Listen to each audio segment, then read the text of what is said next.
ಎಲ್ಲೇ ಕ್ಷೇತ್ರಕ್ಕೆ ಹೋಗ್ತೀವಿ ಟೆಂಪಲ್ ಕಂಪಲ್ಸರಿ ಅಲ್ಲ ನೀವು ಒಳಗೆ ಬಿಡಂಗೇ ಇಲ್ಲ.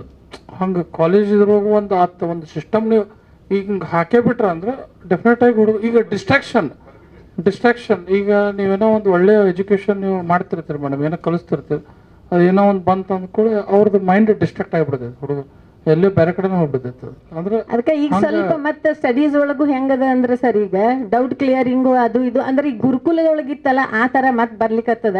ವಿದ್ಯಾರ್ಥಿಗಳಿಗೆ ಸ್ವಲ್ಪ ನಾವು ತಿಳಿಸಿ ಹೇಳಿದ್ರೆ ಅವ್ರನ್ನ ವಿಶ್ವಾಸಕ್ಕೆ ತಗೊಂಡ್ರೆ ಖಂಡಿತವಾಗಿಯೂ ಅವರು ಏನಂತ ಹೇಳಿದ್ರೆ ನಿನ್ನೆಲ್ಲ ಮೊನ್ನೆ ಒಂದು ಸ್ವಾಮಿ ವಿಜ್ಞಾನಂದ್ ಜಿ ಅಂತೇಳಿ ಅವರು ತುಂಬಾ ಈ ಆರ್ಥಿಕ ಫೋರಂ, ಎಕನಾಮಿಕ್ ಫೋರಂ ಅಂತ ನೀವು ಮೀಡಿಯಾದಲ್ಲಿ ಗಮನಿಸಿರ್ಬೋದು, ಇಲ್ಲ ಡೆನಿಸ್ ಅನ್ಸಿದೆ ಸರ್ ಇದ್ರು, ಪ್ರಸಾದ್ ಸರ್ ಕೂಡ ಇದ್ರು.